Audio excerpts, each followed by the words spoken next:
So topic is generator limits and loss coefficients. Right now.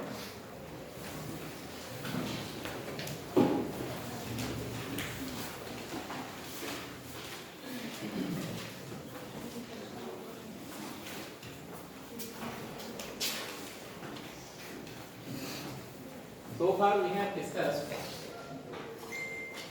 economic dispatch without losses, economic dispatch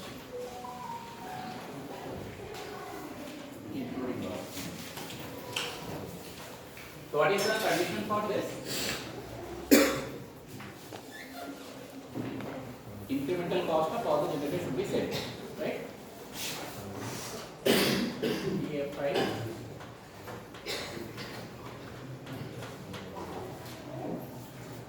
is it? Or lambda I? Lambda, the same. What about when losses are included? Li.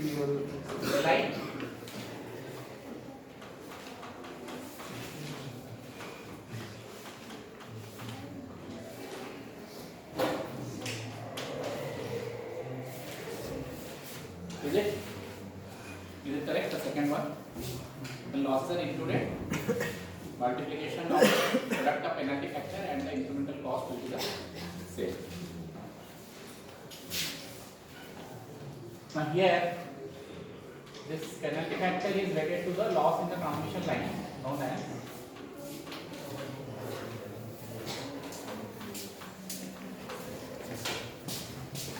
right? This is the penalty factor. Now this is the operation of economic dispatch or optimization of economic dispatch under the assumption that your generation can take anywhere. But is it possible? Can the generator be negative? Generation cannot be negative. Okay. So it's a concept which is applied to PV systems. Okay, negative generation. Okay, but not applicable to our system here. PV generation means when the PV system is taking power from the grid, which happens for the root of PV. But negative power physically is not possible. Similarly, all the generators must operate. All the generators must operate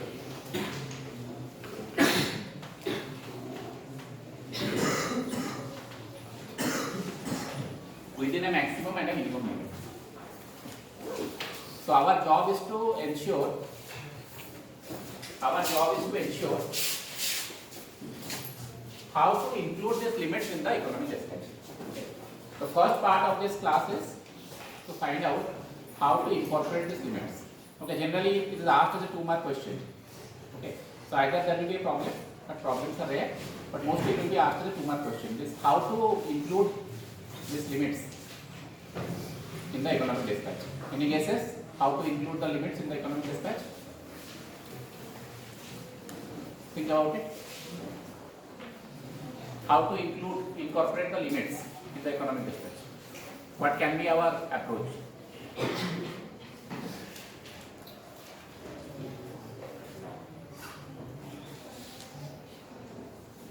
Any guesses? What is the obvious approach? Suppose you have maximum amount of money and the minimum amount of money. Okay. And you have to make your expenditure within that limit. So what should be your approach? Yes? So we could just clamp like hard units up and lower. Okay, that is the first step. We will put the limit. What happens when the limit is reached? That's clamped at that value. Suppose there are 10 generators and for one generator the limit is reached. Should it participate in the economic dispatch or not? It should be clamped. That means its limit should be there fixed. What about the other generators? Okay.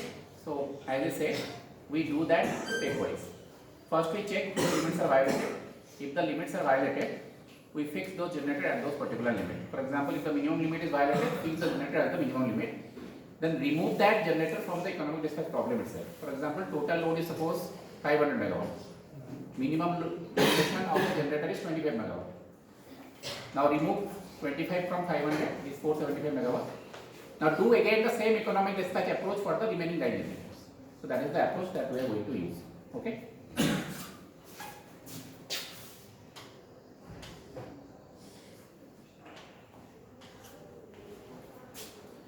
The power output of any generator has a maximum value dependent on its rating and a minimum value set by the boiler operation. Why there is a minimum and maximum value? Maximum value is obviously rating of the generator. Right? It should operate that much. So for example, 500 megawatt generator cannot generate beyond 500 megawatt. It's a limit rating. But why minimum? Just like you cannot drive your bicycle or your two-wheeler with a minimum speed. Below that you cannot drive, it will fall down. Similarly, these thermal generators, they have a limit of boiler operation. That means when the boiler is started, you know it takes a lot of time. You have to burn coal, get the steam to the superheated temperature. Okay. So for that, there must be some minimum generation that should take place. So that's why there is a minimum generation for the thermal generators. Not applicable for wind and renewable generators. The economic dispatch process is now scheduled to schedule the generator to minimize cost subject to one inequality constant. In your optimization paper, you might have read any optimization problem can be represented as one objective function and a set of constants. Minimize or maximize the objective function subject to a set of constants. The constants are of two types. One is equality constant, the other one is inequality constant. Okay? Equality constants we have seen, which is the power balance. Okay? Total generation should be equal to the total demand. That is the equality constant. Inequality constant means the generation should be between certain limits. Okay? This constants can further increase. Okay? So what you do? So in this case, as we discussed, the operation is similar to the earlier one. That is, the plants are operated with equal incremental cost till their limits are violated. So till the limits are violated, continue with equal incremental cost. But however, as soon as the plant reaches its limit, its output is fixed at that point and maintained constant. Okay. The other parts, other generators are operated at equal incremental cost. Okay, that is the approach. So if there is a 2-mark question, you have to write this last 3 lines. Okay. So don't write anything else and tell me that I have written why I have given mark. Okay. Because most likely similar questions are asked. Okay. How to incorporate limits in economic dispatch? Now see a problem. Okay. So this is one diagram from the elder book. Okay. How that hard limiting that we talked about, hard limiting is done. So you see here, these are the limits. These are the limits. These are the, this 1, 2, 3, all are generators. So they have their own curves. Okay. The objective is that we should operate at equal incremental costs. But then, beyond this limit we cannot go. Okay. So for example, for generator 2, the maximum limit is this. For generator 1, the maximum limit is this. Generator I, the maximum limit is this. Like that. Okay. We can initially guess a reasonable value of lambda and bring out the corresponding values of PGI. Okay. So how problematic it is done? That is the philosophy. That is, you fix at the limits, then remaining generation you divide based on the this equal incremental cost thing. But how it is done programmatically? So what you do is you start with some initial guess of lambda, find out the corresponding generators. Okay. See which are violated. If something is violated, fix them in the limits. Again, for the remaining generators, find out lambda. Okay. That is what is done. The power balance constants are now checked. If not satisfied, we can make better guesses for lambda. So we will go to question number 2.3.1.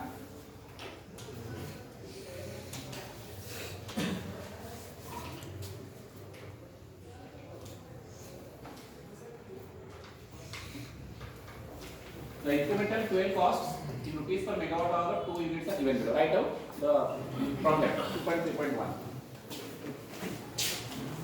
Okay. We'll just see how it is solved. So write down the incremental cost of the two generators. And note that for both the plants, the minimum is 20 megawatt and the maximum is 125 megawatt. Minimum is 20 megawatt and the maximum is 125 megawatt.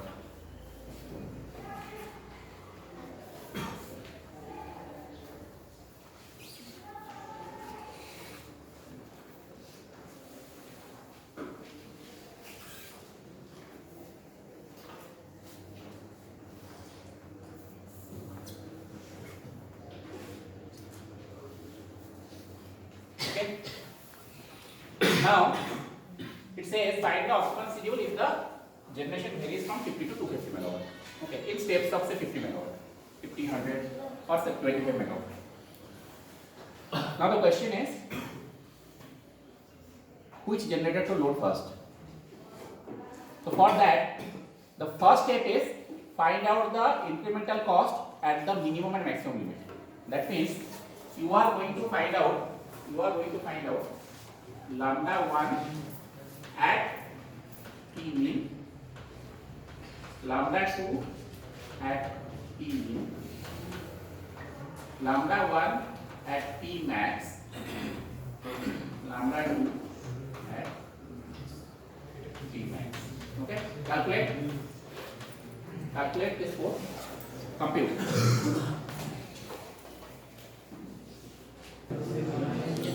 Okay.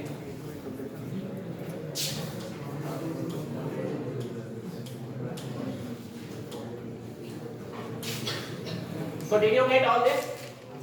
Lambda 1 mean 2.2, lambda 2 mean 1.84, lambda 1 max 3.25, and I think this is lambda 2, right? Lambda 2 is 3.1. Correct? Hey, okay. Calculate. If you calculate and see the results as correct, you get more confident. Your mind gets more confident. Otherwise, you will have a very wrong opinion on yourself. So always try to solve the problem. However simple is it. Okay. Okay. Now, which one should we prefer? With a lower incremental cost or a higher incremental cost? Lower. Okay. So at light load, unit 1 has a higher incremental cost and hence will operate at its lower limit. Okay, unit 1 it has a higher operational cost, so we will fix it. We will fix at lower limit. We will load the generator with a lower incremental cost. Okay. Additional load is taken by unit 2 till the incremental cost becomes same as the 1. Okay. So unit 2 has 1.84 only. So we will continue adding generation to unit 2 only till it becomes 2.2. Beyond that, we will apply the principle of equal incremental cost because it is 2.2. Okay. Beyond this, the two units will operate at equal incremental costs. When lambda is equal to 3.1, not 3.1. When lambda is equal to 3.1, when lambda is equal to 3.1, the unit operates at its upper limit. Further loads are taken up by unit 1. Okay. Why unit 1? Because it has a lower incremental cost. Sir, is that the unit 2? No? Unit 2. Because they are max reach, it cannot be further loaded. So we are actually operating at a higher incremental cost because the other generation with a lower incremental cost is now saturated. Okay. Now this can be shown as a table. If you see here, this can be shown as a table. Okay. So our objective is initial case these are unequal. We load this one because this has a lower incremental cost. Okay. So we go on loading. For example, this is fixed, whereas this is incremented because this has a lower incremental cost, generator 2. Okay. Then we go on with same plant lambda. Okay. See, these are all same. Up to this, it is same lambda. Okay. Up to this, it is same lambda. And hence, we find out Pg1, Pg2 from the formula lambda minus, what is the formula? BI. lambda minus di di by by 2dx. So using this we find out the, and finally we have got the last case where we have to forcefully load a generator with a higher incremental cost because the one with the lower one is already saturated, least bit limit. Okay, so this is the approach. Okay, next the part B. Part B we'll see.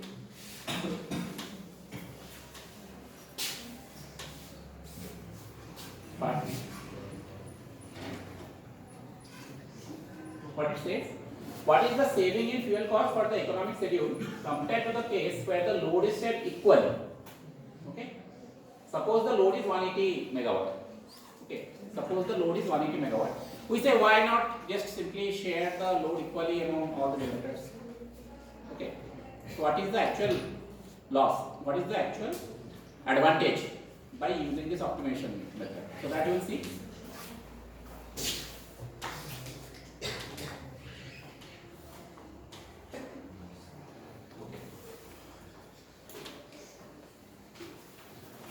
Total load is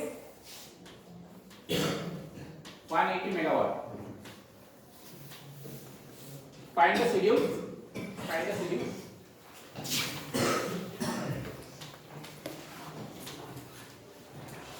For 180 megawatt, find the schedule. Optimal schedule by equating this cost. Optimal schedule.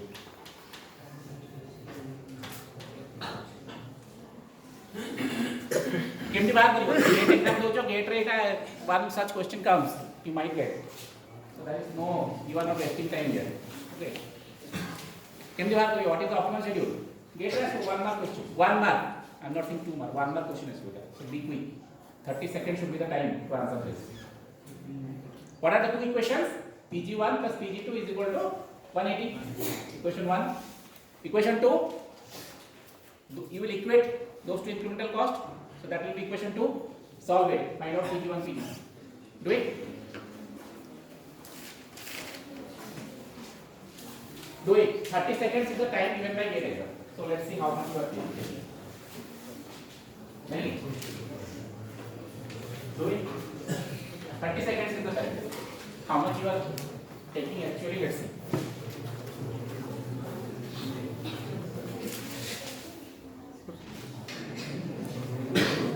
Okay. So see.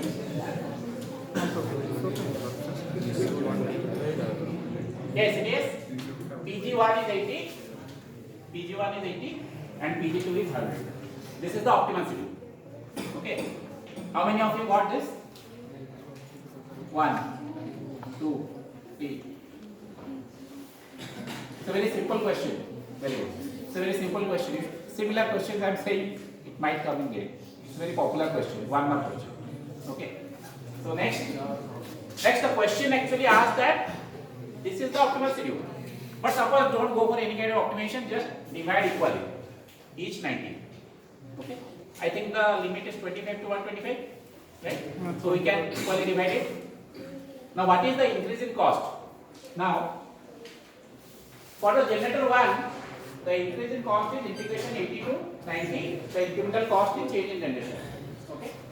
Similarly, decrease in cost is this one. Okay. Decrease in cost is this one. Okay. So total increase in cost is 1.1 units per hour. So total increase in cost is 1.1 units, rupees, dollar, whatever the units per hour. Okay. So that means it is proved that compared to equally dividing the load between the generators, optimally scheduling them results in reduced cost. Okay.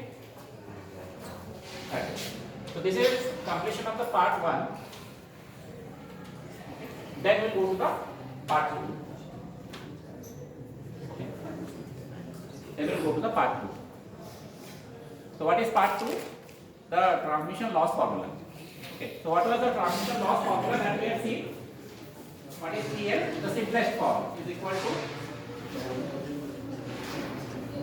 the formula summation একটু সময় ভালো লাগে summation m n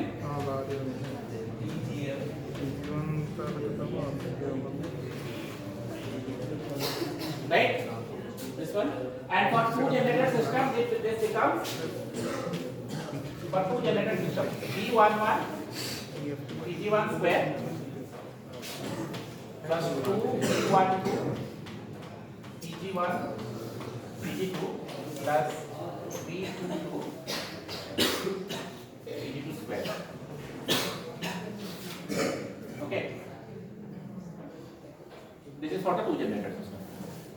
Now what I have said last time, that losses can be accurately represented only by performing the load flow, and if you do that, that is known as optimal power flow, which we will see in our next class. Okay, whereas for B coefficient, it's an approximate method. So where from we should get the B coefficient when losses are obtained from the structure of the transmission system. So B coefficient must be calculated from the structure of the transmission system. Okay, so we'll have a very simplest approach, okay, to derive this formula. So draw this two diagrams. So you have two generators supplying to a transmission network IK with a load current of ID. Now when generator 2 is not supplying the current, generator 1 supplies all the current. When generator 1 is not supplying the current, generator 2 supplies the power of the current. Okay, so draw this diagram.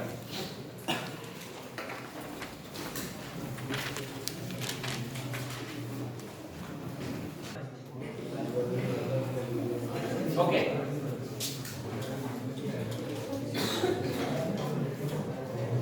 right now there is a derivation which might be asked in your exam. Okay, so nobody will ask you a problem on this in the derivation. So when the total load is supplied by generator 1, we find out a factor known as NK1 given by IK1 by ID, and when it is supplied by generator 2, NK2 IK2 by ID. Just write down these equations. NK1 is IK1 by ID and NK2 is IK2 by ID. Just write the equations, don't write the description.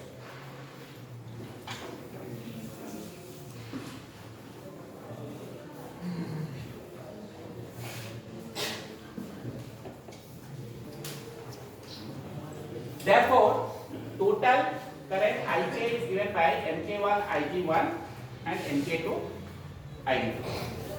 So only write the equations. Other things you can fill up if the derivation comes. Okay, NK1 IG1 plus NK2 IG2.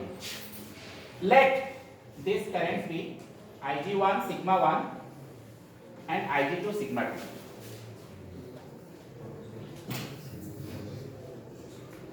Okay, where sigma 2 and sigma 2 are phase angles with respect to a common variable.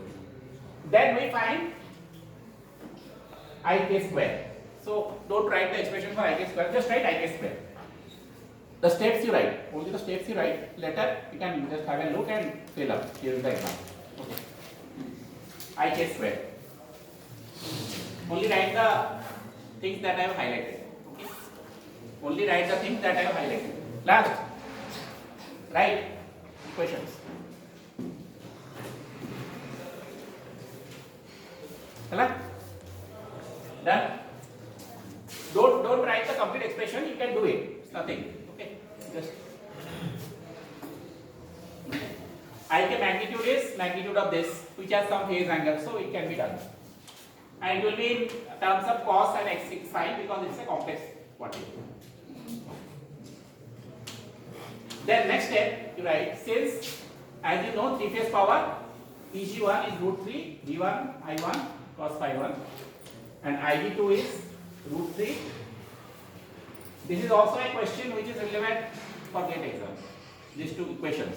Power, everywhere you have to find out the power. Don't forget to put the √3 when it is 3-phase power. Okay. So what is the total loss? Now if you take single phase current, then it is 3 times the I square R power. 3 times the I square. Here K is 2. Okay.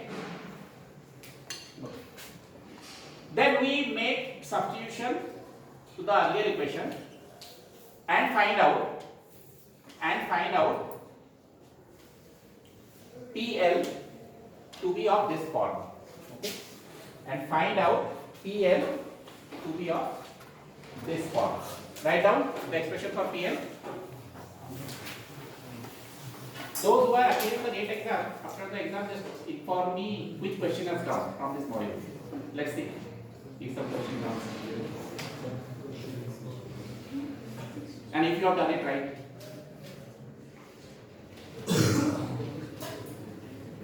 Okay, PG1 square, B1 square, cos phi 1, NK1 square, RK. Okay, write down this expression, and this is of this form. This is of this form. So write down the complete expressions.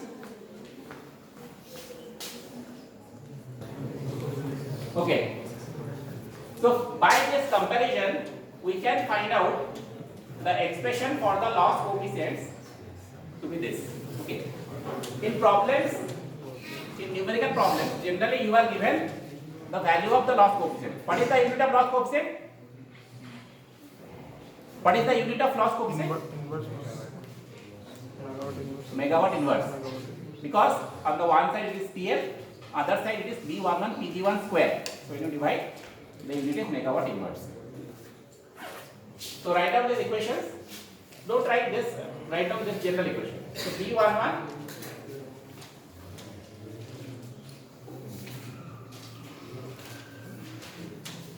write down this equation. So expression for the loss coefficients is given by this. So loss coefficients depend on, okay, the phase angles, the power factor angles, the voltages at different points of the network, as well as the network topology. N and R, the network topology. Okay. So B coefficients depend on all these factors. One question for competitive exams: which of the following factors B coefficient is not dependent on? So they will give you some options, and you have to find out which is or which it is not dependent. So dependency is based on this part only. Okay. Here.